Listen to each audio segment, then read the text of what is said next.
नमस्कार, आप देख रहे हैं समसामयिक विषयों पर आपका पसंदीदा कार्यक्रम विशेष। मैं हूं दीपक डोभाल।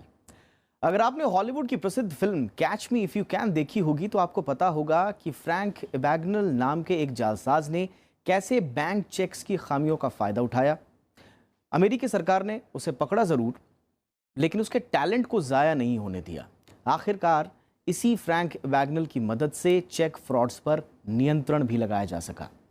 कहने का मतलब यह है कि अगर किसी भी दिमाग या तकनीक का इस्तेमाल सही दिशा में हो तो नतीजे पलटते देर नहीं लगती। कुछ यही बात लागू होती है बिटकॉइंस जैसी क्रिप्टो करेंसी में इस्तेमाल होने वाली ब्लॉकचेन टेक्नोलॉजी पर।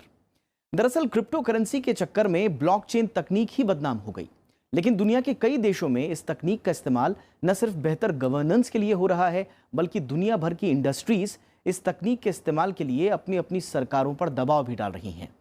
हम सब जानते हैं कि बिटकॉइंस ने रातों रात कैसे दुनिया की एक बड़ी आबादी को सकते में डाल दिया, और ये सब मुमकिन हुआ उसकी मूल टेक्नोलॉजी ब्लॉकचेन के जरिए।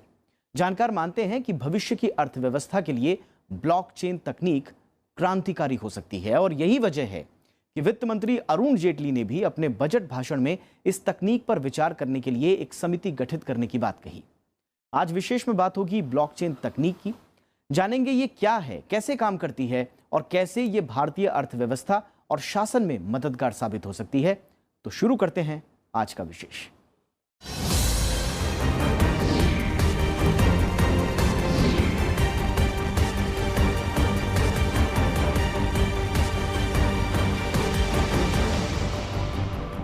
हाल ही के दिनों में बिटकॉइंस और दूसरी क्रिप्टो करेंसीज काफी लोकप्रिय हुई। हालांकि क्रिप्टो करेंसी को लेकर कई तरह की शंकाएं जताई जा रही हैं, लेकिन इसके लेन देन से जुड़ी तकनीक जो इसके मूल में है, ब्लॉकचेन तकनीक, इसे आधुनिक समय का एक क्रांतिकारी आविष्कार माना जा रहा है।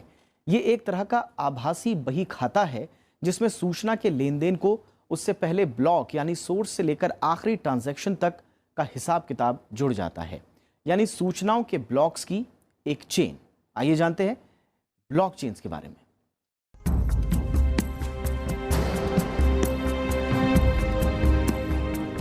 ब्लॉकचेन यानी डिजिटल केंद्रीकृत सार्वजनिक खाता। इसका इस्तेमाल बिटकॉइन समेत किसी भी क्रिप्टो करेंसी लेन देन में किया जा सकता है। दरअसल ब्लॉकचेन आंकड़ों की ब्लॉक की एक श्रृंखला होती है। हर ब्लॉक में उस समय हुए सभी लेन देन का लेखा जोखा होता है। यह पूरी तरह से सार्वजनिक होती है और ब्लॉकचेन का इस्तेमाल करने वाला कोई भी शख्स इसे देख सकता है और पिछले तमाम लेन देन का हिसाब भी जान सकता है। इससे लेन देन का कोई केंद्रीय रिकॉर्ड रखे बिना किसी भी डिजिटल लेन देन को ट्रैक करने की सहूलियत मिलती है। ब्लॉकचेन एक नई टेक्नोलॉजी है जिसको आधार बनाते हुए विभिन्न प्रकार की एप्लीकेशंस आज विकसित की जा रही हैं। एक आम भाषा में बात की जाए तो ब्लॉकचेन एक कॉमन डिस्ट्रीब्यूटेड लेजर है, यानी कि एक ही रिकॉर्ड जो अलग अलग कंप्यूटर्स में अलग अलग ब्लॉक्स पे एक साथ स्टोर किया जाता है, रिटेन किया जाता है। उसका उद्देश्य होता है कि कोई एक व्यक्ति मनमाने तरीके से कुछ बदलना चाहे तो वो नहीं बदल सकता, क्योंकि सभी लोगों के पास ये रिकॉर्ड है। हालांकि ब्लॉकचेन कोई नई तकनीक नहीं है। ये 3 अलग अलग तकनीकों का समायोजन है, जिनमें इंटरनेट, निजी कुंजी की क्रिप्टोग्राफी यानी सूचना को कोड में बदलना और प्रोटोकॉल पर नियंत्रण रखने की तकनीक शामिल है। क्रिप्टोग्राफी की सुरक्षित श्रृंखला पर पहला काम 1991 में स्टुअर्ट हेबर और डब्ल्यू स्कॉट स्टोरेंटा ने किया। 1992 में बायर, हेबर और स्टोरेंटा ने इसके डिजाइन में सुधार किया, जिससे कई ब्लॉकों को एक ब्लॉक में एकत्रित करने की अनुमति दी जा सकती है। पहली ब्लॉकचेन को पहली बार 2008 में सतोशी नाकामोतो के किसी व्यक्ति या समूह ने क्रिप्टो करेंसी के लिए इस्तेमाल किया। 2016 में रूसी संघ की केंद्रीय प्रतिभूति डिपॉजिटरी ने ब्लॉकचेन प्लेटफॉर्म पर आधारित एक पायलट परियोजना की घोषणा की, जिससे ब्लॉकचेन का इस्तेमाल स्वचालित मतदान प्रणाली के लिए किया जा सकता है। जैसे कंप्यूटर आया, कंप्यूटर आपस में सब जुड़ गए तो इंटरनेट बन गया, कंप्यूटरों को आपस में इंटरनेट से जोड़ दिया गया। इसी तरीके से जो लिंक ट्रांजैक्शन हैं उनको अगर एक डिस्ट्रीब्यूटेड नेटवर्क में जोड़ दिया जाए तो वो ब्लॉकचेन है। वो इसको न्यूयॉर्क टाइम्स ने बोला है कि ब्लॉकचेन पूरे इकोसिस्टम को चेंज कर रहा है। विश्व की सारे बड़े सेंट्रल बैंक इसके बारे में रिसर्च कर रहे हैं और भारत में इस बार के 2018 के बजट में इसके बारे में उन्होंने प्रोविज़न किया है और इसके बारे में भारत सरकार भी अब सजग हो गई है। दरअसल इंटरनेट और डिजिटल तकनीक के इस्तेमाल ने लेन देन और सूचनाओं के आदान प्रदान के तरीके बदल दिए हैं। इससे तमाम तरह के सवाल भी खड़े हुए हैं। डिजिटल भुगतान या सूचना का लेन देन कब हुआ, कैसे हुआ, किसे हुआ भी या नहीं, हस्तांतरण की सुरक्षा, उसकी वैधता, ये सब कैसे पता किया जाए और कैसे जांचा जाए। ब्लॉकचेन इन सब सवालों का जवाब हो सकता है। ये ब्लॉक नाम के अभिलेखों की एक लगातार बढ़ती सूची है जो क्रिप्टोग्राफी के जरिए आपस में जुड़ी है। साइबर सिक्योरिटी को लेकर, बैंकिंग को लेकर, इंश्योरेंस को लेकर लगभग हर क्षेत्र में हम देख रहे हैं कि ब्लॉकचेन की अपनी अलग ही एप्लीकेबिलिटी बनती जा रही है। मेरा व्यक्तिगत मानना है कि ब्लॉकचेन आज के संदर्भ में, आज के युग में एक गेम चेंजर है और जितनी जल्दी हम इसके महत्व और उसके पोटेंशियल को समझें उतना ही अच्छा हम सबके लिए होगा। ब्लॉकचेन तमाम लेन देन ब्लॉक का कड़ी दर कड़ी रिकॉर्ड है। इसमें कई लोग एक साथ जानकारी के रिकॉर्ड में प्रविष्टियां लिख सकते हैं। सूचनाओं को यूजर्स का एक ग्रुप नियंत्रित कर सकता है। सूचना का रिकॉर्ड संशोधित कर सकता है या फिर बदल सकता है। ये तकरीबन विकिपीडिया प्रविष्टियों की तरह है जो किसी एक प्रकाशक या किसी एक व्यक्ति की जानकारी पर आधारित या किसी एक व्यक्ति के नियंत्रण में नहीं है। तमाम यूजर्स जिनके पास सूचना जोड़ने की अनुमति है इसमें अपना योगदान कर सकते हैं। हालांकि केंद्रीय डेटाबेस पर विकिपीडिया का नियंत्रण रहता है। लीना शर्मा के साथ ज़ैगब मुर्तजा, राज्यसभा टीवी। यहाँ ये भी समझना जरूरी है कि ब्लॉकचेन कोई करेंसी नहीं है। ब्लॉकचेन दरअसल एक बेहद आधुनिक तकनीक है जिसके जरिए क्रिप्टो करेंसीज का लेन देन मुमकिन हो पाया। बिना ब्लॉकचेन के वर्चुअल करेंसीज का लेन देन मुमकिन ही नहीं है।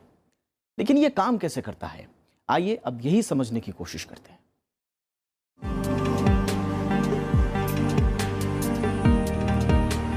आप जब कभी किसी दुकान पर जाते हैं तो दुकानदार को सामान के एवज में पैसा देते हैं, लेकिन यही खरीदारी जब आप ऑनलाइन करते हैं तो लेन देन यानी ट्रांजैक्शन के लिए आपको बिचौलिए प्लेटफॉर्म की जरूरत पड़ती है, जैसे कि पेटीएम वगैरह। इसी तरह जब आप किसी के खाते में पैसे भेजना चाहते हैं तो बीच में बैंक होता है। बैंक आपके खाते से पैसा लेकर दूसरे के खाते में ट्रांसफर करता है और लेन देन से जुड़ी जानकारियों का हिसाब या बही खाता मेंटेन करता है। ब्लॉकचेन दरअसल इसी तरह का एक वर्चुअल बही खाता है। अब ब्लॉकचेन से फ़ायदा ये हुआ कि हर एक यूज़र जो है डेटा बराबर ओन कर सकता है, इसलिए जो डेटा ट्रांसफ़र करने की जो समय निकलता है वो ख़त्म हो गया, क्योंकि पीयर टू पीयर हम लोग अपडेट हो जाते हैं एक साथ। तो ब्लॉकचेन ये नई टेक्नोलॉजी है जिस पे बहुत सारे प्रोडक्ट्स अब आने शुरू हो गए हैं, इंक्लूडिंग फाइनेंशियल प्रोडक्ट्स। ब्लॉकचेन तकनीक में बैंक और बिचौलियों की भूमिका खत्म हो जाती है और पीर टू पीर यानी एक व्यक्ति से दूसरे व्यक्ति तक सीधे ट्रांजैक्शन हो जाता है। ब्लॉकचेन दरअसल एक डिस्ट्रीब्यूटेड लेजर या डेटाबेस है जिसकी जानकारी लेन देन से जुड़े हर नोड या कंप्यूटर या इंसान तक होती है। आमतौर पर बही खाते या रजिस्टर में दर्ज जानकारियां सिर्फ बैंक के पास होती हैं, लेकिन ब्लॉकचेन तकनीक में लेन देन की हर जानकारी उससे जुड़े नोड्स या यूजर्स के पास होती है। लेकिन कोई भी लेन देन तभी मुमकिन होता है जब चेन से जुड़े लोग ऐसा करने की परमिशन दें। इस तरह ये जानकारी सबके लिए सार्वजनिक होते हुए भी बेहद गोपनीय रहती है। आइए ब्लॉकचेन के कॉन्सेप्ट को ग्राफिक्स के जरिए समझते हैं। मान लीजिए कुछ लोगों का ग्रुप आपस में व्यापार करता है। इस ग्रुप में से राम नाम का व्यापारी श्याम नाम के व्यापारी को कुछ पैसे या क्रिप्टो करेंसी भेजना चाहता है। इसके लिए राम और श्याम नोट्स के जरिए जुड़ेंगे। राम श्याम को करेंसी का ट्रांसफर जैसे ही करेगा वो ट्रांजैक्शन ब्लॉक में दर्ज हो जाएगा। ब्लॉक में दर्ज ये जानकारी व्यापार से जुड़े सभी लोगों तक पारदर्शी तरीके से पहुंच जाएगी। लेकिन मामला यहीं तक सीमित नहीं होगा। अब ये ट्रांजैक्शन सही है या नहीं, इसे चेक करने के लिए इसे वैलिडेट या मंजूर किया जाएगा। लेन देन का सत्यापन होने के बाद उसकी जानकारी हमेशा हमेशा के लिए ब्लॉक में दर्ज हो जाएगी और आखिर में ये ब्लॉक लेन देन से जुड़े दूसरे ब्लॉक्स के साथ जुड़ जाएगा और यही है ब्लॉकचेन। ब्लॉकचेन के जुड़ जाने से राम का भेजा पैसा आखिरकार श्याम को मिल जाएगा। ब्लॉकचेन ये कहती है कि जो जितने भी यूज़र्स हैं, मान लीजिए 1000 यूज़र हैं या 2000 यूज़र हैं, जितने भी यूज़र हैं, वो सब संपूर्ण डेटा को एक साथ ओन करते हैं और बराबर राइट्स के साथ ओन करते हैं।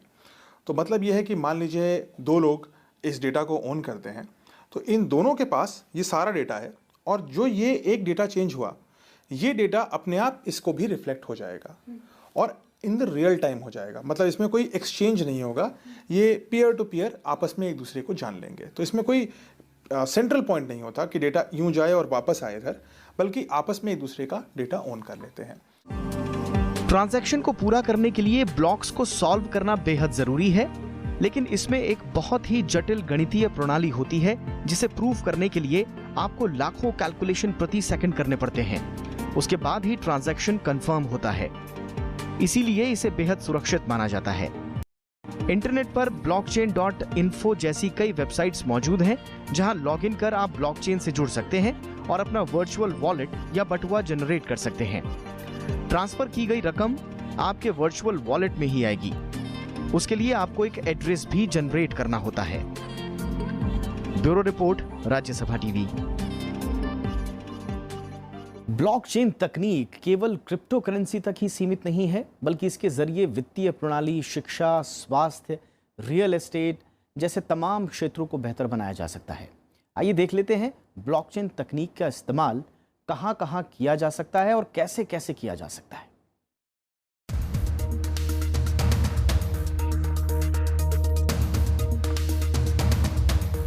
ब्लॉकचेन तकनीक का संसार बहुत बड़ा है। आमतौर पर ये माना जाता है कि क्रिप्टो करेंसी से जुड़ा है, लेकिन ऐसा नहीं है।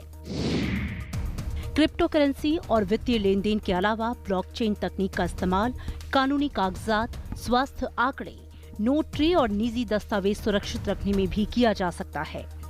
इसके अलावा ब्लॉकचेन का इस्तेमाल सब्सिडी वितरण, भू रिकॉर्ड नियमन और सरकारी योजनाओं का हिसाब किताब रखने में भी किया जाता है।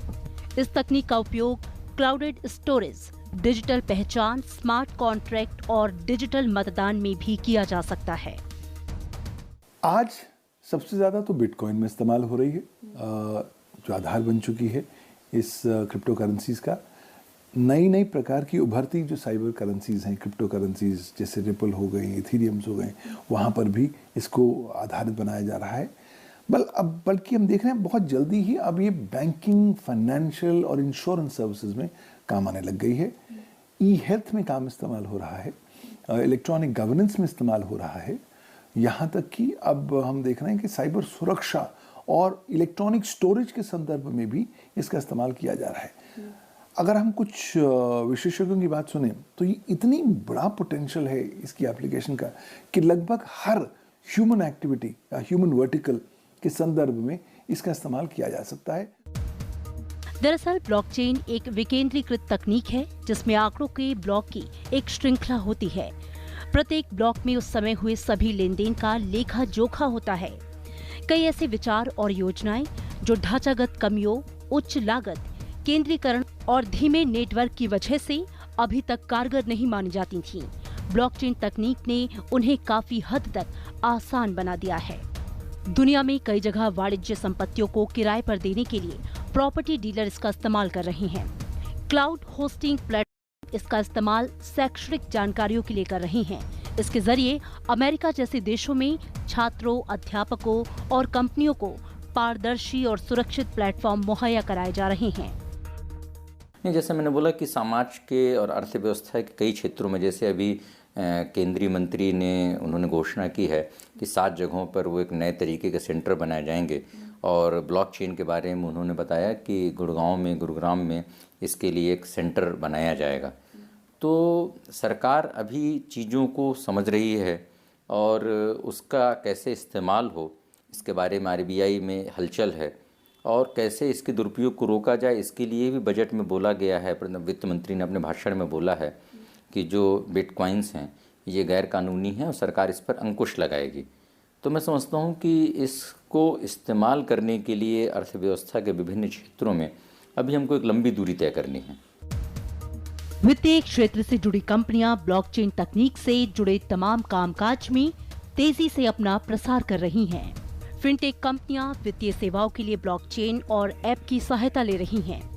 ये कंपनियां इसके जरिए ऋण देने से लेकर बीमा तक मुहैया करा रही हैं। दरअसल विकेंद्रीकरण और पारदर्शिता की वजह से ब्लॉकचेन तकनीक काफी कारगर साबित हो रही है। लेकिन जहां निजी सूचना का मामला हो और जानकारियां सार्वजनिक होने पर नुकसान का डर हो, वहां इनका इस्तेमाल नहीं हो सकता। फिर भी पारदर्शिता बढ़ाने और साफ सुथरे लेन देन और लेन देन का इतिहास जानने के नजरिए से ये बेहद शानदार हैं। जैगम मुर्तजा के साथ लीना शर्मा, राज्यसभा टीवी। अब सवाल ये उठता है कि क्या ब्लॉकचेन तकनीक में कुछ चुनौतियां भी हैं?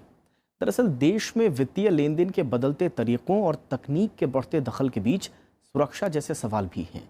देश में डिजिटल लेन देन के साथ ही फ्रॉड भी बढ़े हैं। ऐसे में ब्लॉकचेन जैसे विकल्प कितने कारगर हैं, ये समझना भी जरूरी है। देश में सरकार का रुझान डिजिटल लेन देन को बढ़ावा देने पर है। हालांकि बिटकॉइन और दूसरी क्रिप्टो करेंसी पर सरकार का नजरिया साफ है। सरकार ऐसी किसी भी करेंसी या भुगतान के तरीके को मान्यता नहीं देती जो सरकारी नियंत्रण या नियमन से बाहर है। ऐसे में ब्लॉकचेन तकनीक की कानूनी वैधता पर सवाल उठना लाजमी है। हालांकि सरकार ने माना है कि इस तकनीक के इस्तेमाल को जायज कामों में बढ़ावा दिया जा सकता है। वित्त मंत्री ने कहा है कि सरकार ब्लॉकचेन तकनीक का अध्ययन करने के लिए एक समिति का गठन करेगी।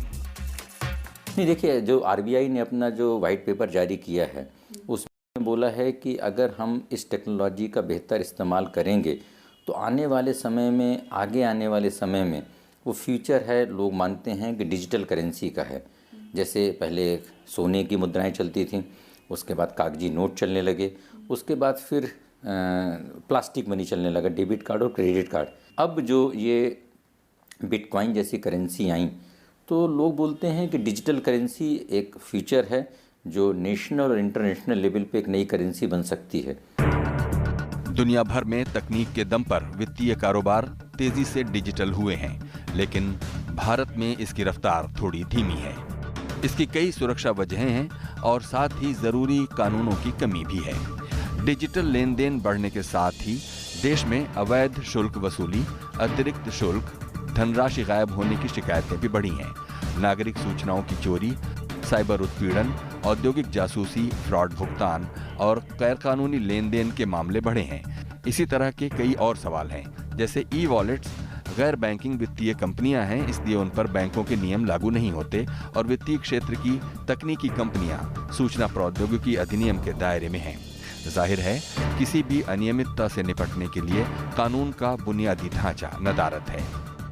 बहुत सारी सरकारें, अमेरिका से लेकर के इंडिया तक, मलेशिया तक, हर प्रकार की सरकारें इस समस्या और इस अपॉर्चुनिटी दोनों को देख रही हैं और इसको रेगुलेट करने के लिए क्या किया जाए इसके बारे में बहुत सारी कमेटीज़ लगभग सारी मेजर इकोनॉमीज़ ने बनाई हैं, भारत इंक्लूडेड। थोड़ी सी एक मूलभूत डिफ़िकल्टी होगी क्योंकि ब्लॉक से जो करेंसी छपती है, जो रुपए का नोट छपता है, वो एक जगह छपता है और एक संस्था द्वारा नियंत्रित होता है। सबको पता होता है कि कितना नोट छप रहा है और कहाँ छप रहा है, ठीक है। और नकली नोट है तो तुरंत पता लग जाता है। लेकिन ब्लॉकचेन ऐसी चीज़ है, ब्लॉकचेन टेक्नोलॉजी की वजह से जो बिटकॉइन आएगा वो ऐसी चीज़ है जो कहीं भी बन सकता है। मौजूदा कानूनी तंत्र पर नजर डालें तो साइबर कानून के दायरे में कंप्यूटर, इंटरनेट और साइबर स्पेस आते हैं। इससे निपटने के लिए सन 2000 में आईटी एक्ट बनाया गया। इसके जरिए भारतीय दंड संहिता 1860, भारतीय साक्ष्य अधिनियम 1872, बैंकिंग साक्ष्य कानून 1891 और रिजर्व बैंक अधिनियम 1934 में भी जरूरी बदलाव किए गए। 2008 में आईटी एक्ट में संशोधन किया गया। फर्जी इलेक्ट्रॉनिक रिकॉर्ड का इस्तेमाल रोकने के लिए आईपीसी की धारा 463 है। फर्जी वेबसाइट या साइबर फ्रॉड को धोखाधड़ी से जुड़ी आईपीसी की धारा 420 के दायरे में लाया गया है। वेब जैकिंग को आईपीसी की धारा 383 के दायरे में, ईमेल का गलत इस्तेमाल को आईपीसी की धारा 500 के दायरे में लाया गया है। लेकिन तकनीक की दुनिया में बदलाव आ चुके हैं और ये सब कानून नाकाफी हैं। अभी एक ही हमारे पास कानून है, भारत का सूचना प्रौद्योगिकी कानून। वो इलेक्ट्रॉनिक डेटा और कंप्यूटर सिस्टम्स को ताल्लुक तो रखता है, तो ब्रॉडली स्पीकिंग कुछ पहलू ब्लॉकचेन के आप आईटी एक्ट में कवर कर पाएंगे। लेकिन ब्लॉकचेन को लेकर विशिष्ट प्रकार की नई जो चुनौतियां आ रही हैं उसको डील करने के लिए बहुत जल्दी हमें इनेबलिंग कानूनी प्रावधान लाने पड़ेंगे। उदाहरण के तौर पर अमेरिका में एक स्टेट है जिसने हाल ही में एक नया कानून पारित किया है जो ब्लॉकचेन का इस्तेमाल लीगलाइज कर चुकी है इलेक्ट्रॉनिक इनकॉर्पोरेशन डॉक्यूमेंट्स को स्टोर करने के लिए। बैंक के डिजिटल लेन देन कई वजहों से गलत हो सकते हैं। इनमें से अधिकांश मामलों में ग्राहक की कोई गलती नहीं होती। डेबिट कार्ड और बैंक खाते का हैक होना कोई नई बात नहीं है। इसके अलावा गलत कैश ट्रांसफर और ट्रांजैक्शन हुए बिना पैसे कट जाने के मामले भी हैं। इन सब मामलों में कैश ट्रेल यानी भुगतान के रिकॉर्ड की सही जांच या चोरी पकड़ पाना आसान नहीं है। ब्लॉकचेन तकनीक इस पर लगाम लगा सकती है। इसमें हर भुगतान का रिकॉर्ड ब्लॉक में दर्ज हो जाता है और भुगतान की जानकारियों की एक चेन बनती जाती है। लेकिन इससे पहले ब्लॉकचेन को कानूनी वैधता जरूरी है। साथ ही ये भी जानना जरूरी है कि इसमें गड़बड़ी की कितनी गुंजाइश है। लीना शर्मा के साथ जैकब मुर्तजा, राज्यसभा टीवी। 2 दशक पहले तक हम वित्तीय लेन देन में सिर्फ नकदी का इस्तेमाल ही करते थे, लेकिन जैसे जैसे वित्तीय सेवाओं का स्वरूप बदला, लेन देन के तौर तरीकों में भी क्रांतिकारी बदलाव हुए। इंटरनेट की सुपर कनेक्टिविटी ने वित्तीय सेवाओं में नई तकनीक के इस्तेमाल के नए अवसर खोले और दुनिया के तमाम देशों के साथ साथ भारत ने भी कैशलेस इकोनॉमी बनने की ओर कदम बढ़ा दिए। आइए समझते हैं कि कैसे वित्तीय सेवाओं का स्वरूप बदला और इस वक्त देश में वित्तीय लेन देन का ढांचा कैसा है। दुनिया धीरे धीरे तकनीक के नए युग में प्रवेश करती जा रही है। मेडिकल में बायोटेक्नोलॉजी और जेनेटिक्स हो, साइंस में रोबोटिक्स और अब आर्टिफिशियल इंटेलिजेंस हो या अर्थव्यवस्था में ई कॉमर्स, नई तकनीकों ने परंपरागत तौर तरीकों को पूरी तरह से बदल कर रख दिया है। पिछले 2 दशकों में वित्तीय लेन देन के परंपरागत तरीकों में क्रांतिकारी बदलाव आए हैं। आज देश डिजिटल अर्थव्यवस्था में तब्दील हो रहा है। डिजिटल यानी वो प्रक्रिया जिसमें ग्राहक इलेक्ट्रॉनिक साधनों के माध्यम से पैसे का हस्तांतरण करता है। एक खाते से दूसरे खाते में पैसे भेजना हो, बिल देना हो या किराने की दुकान से सामान खरीदना, कार्ड या किसी भी डिजिटल प्लेटफॉर्म की मदद से चुटकियों में ट्रांजैक्शन पूरा। आज डेबिट या credit card, mobile wallet, mobile apps, net banking, electronic clearing service यानी ECS, national electronics fund transfer यानी NEFT, तत्काल भुगतान सेवा यानी IMPS और प्रीपेड उपकरणों जैसी नई तकनीकों के इस्तेमाल से लेन देन बेहद आसान हो गया है। देखिए, परंपरागत तरीके परंपरा पर आधारित थे। परंपरा कहती थी कि सेंट्रलाइज्ड रेगुलेटर होना चाहिए। तो जैसे भारतीय रिजर्व बैंक है, तमाम सारा सेंट्रल रेगुलेटर है, तमाम बैंक्स को रेगुलेट करता है। डिस्ट्रीब्यूटेड जो लेजर सिस्टम था उस पर हमने बहुत ज़्यादा तवज्जो नहीं दी थी। बट अब युग बदल गया है, टेक्नोलॉजी बदल रही है और अब इस ब्लॉकचेन की वजह से बहुत सारे बैंक्स और बैंकिंग और फाइनेंशियल सर्विसेज इंपैक्ट होने वाली हैं। सरकार ने बीते कुछ वर्षों में डिजिटल लेन देन पर खासा जोर दिया है। डीमोनेटाइजेशन हो या GST या ई-वे बिल, इन सब के पीछे नकदी के लेन देन को कम करना सबसे बड़ा मकसद है। लेकिन डिजिटल लेन देन को आखिर क्यों इतना महत्व दिया जा रहा है? दरअसल इसकी कुछ ठोस वजहें हैं। डिजिटल तरीके से लेन देन में सबसे बड़ी सुविधा समय की बचत की है। इसके अलावा कैश हैंडलिंग की लागत कम होती है और इसका जोखिम भी कम होता है। व्यक्तिगत स्तर के अलावा इससे समूची अर्थव्यवस्था में नकदी प्रबंधन की लागत भी कम होती है। बेहतर क्रेडिट तक पहुंच और वित्तीय समावेशन सक्षम बनाने की दिशा में इससे लेन देन का रिकॉर्ड भी मेंटेन होता है। यही नहीं, इससे टैक्स अवॉइडेंस में भी कमी आती है और आखिरकार जाली मुद्रा और काले धन पर अंकुश लगता है। ये हमारे चाहने से नहीं होता है। हम एक टेक्नोलॉजी में अंतर्राष्ट्रीय जगत से जुड़े हुए हैं और जहाँ पर हमको कई बार विवशतापूर्ण तरीके से निर्णय लेने पड़ते हैं। तो हम इकोसिस्टम में सर्वाइव करने के लिए हम उसमें एक स्वेच्छा से शामिल हो रहे हैं कि कंपल्सिव शामिल हो रहे हैं। हम वहाँ पर हम शिकार हैं कि हम वहाँ पर अग्रणी भूमिका निभा रहे हैं, वहाँ पर हम लाभार्थी हैं कि हमारा शोषण हो रहा है। ये सवाल महत्वपूर्ण है। इस वक्त देश में 90 करोड़ से ज्यादा मोबाइल उपभोक्ता हैं और ये तादाद हर दिन बढ़ रही है।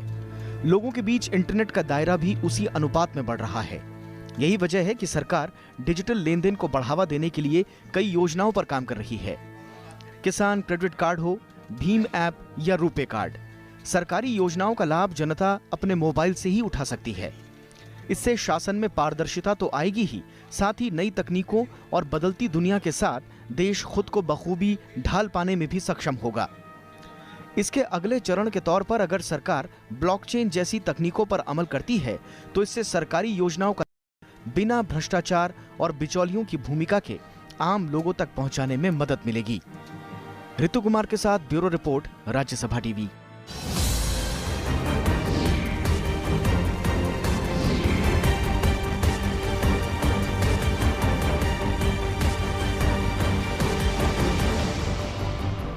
तो ये था आज का विशेष।